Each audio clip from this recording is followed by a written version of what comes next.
Ronaldo, R9, désigne son favori pour remporter la Coupe du Monde 2026. Alors les amis, selon vous, quelle est aujourd'hui la meilleure équipe de cette Coupe du Monde?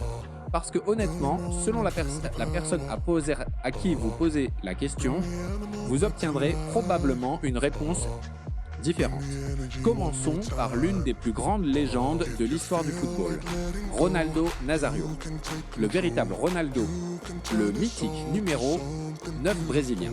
Et récemment, il a partagé son avis sur les équipes qui lui semblent les plus impressionnantes dans ce tournoi. Selon lui, deux sélections se détachent clairement du reste, l'Espagne et la France. Et lorsqu'une légende de cette dimension prend la parole, le monde du football écoute. Mais ce qui rend cette opinion encore plus intéressante, c'est qu'elle ne repose pas seulement sur l'intuition ou les souvenirs du passé. Les chiffres semblent aller dans le même sens. Les analystes d'Opta, spécialistes des statistiques et de l'analyse de données, arrivent à une conclusion similaire. En examinant les performances et les indicateurs avancés, l'Espagne et la France apparaissent également comme les équipes les plus convaincantes. Autrement dit, le regard des experts et les données statistiques racontent la même histoire. D'un côté, l'Espagne avec son football de possession élégant et méthodique. De l'autre, la France avec son mélange de vitesse, de puissance et de talent individuel. Sur le papier, ce sont les équipes à battre. Mais c'est justement là que les choses deviennent intéressantes, car tout le monde n'est pas du même avis. Si l'on regarde le classement officiel de la FIFA, l'image est légèrement différente. Selon ce classement, l'équipe actuellement numéro 1 mondiale n'est ni l'Espagne ni la France. C'est l'Argentine. Oui, les champions du monde en titre occupent toujours la première place selon les évaluations officielles de la FIFA.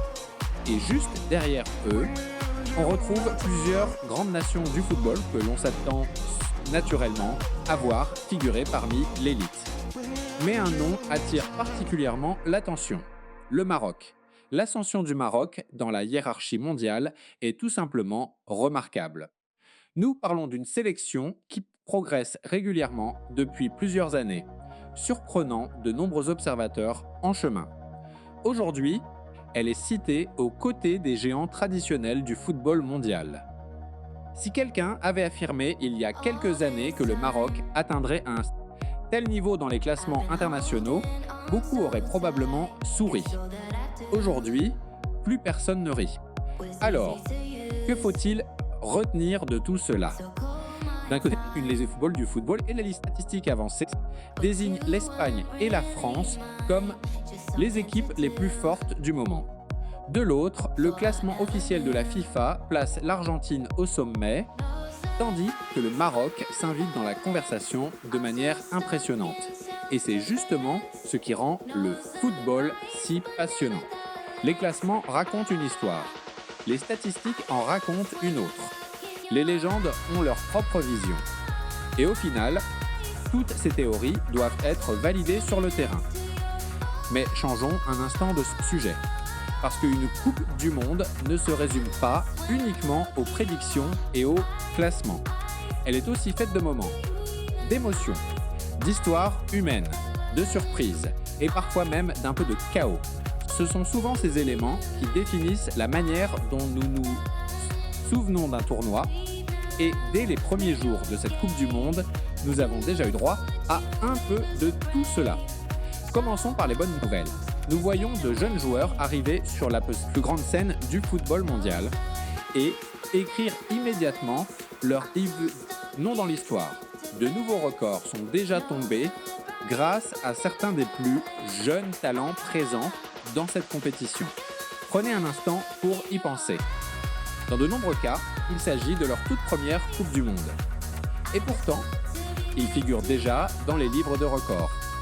C'est toute la magie de ce tournoi. C'est l'endroit où naissent les légendes. L'endroit où un joueur encore relativement méconnu en dehors de son pays peut devenir une star mondiale en seulement quelques matchs. Chaque Coupe du Monde nous offre ce type d'histoire. Des joueurs qui arrivent comme de simples espoirs et qui repartent comme des noms connus dans le monde entier. Et tout indique que cette édition 2026 est déjà en train de produire ses premières révélations.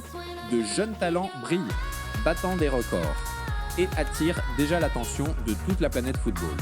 Mais bien sûr, une Coupe du Monde n'est jamais faite uniquement de belles histoires. Il y a aussi du désordre, et pas toujours du bon. Plusieurs incidents ont été signalés à l'extérieur des stades. Lorsqu'on rassemble des millions de supporters venus des 4 coins du monde, avec autant de passion et d'émotion, certaines tensions peuvent parfois apparaître. Et il semble que les premiers jours du tournoi aient déjà connu quelques scènes mouvementées autour des enceintes sportives. Malheureusement, ce genre de situation fait partie de la réalité d'un événement d'une telle ampleur.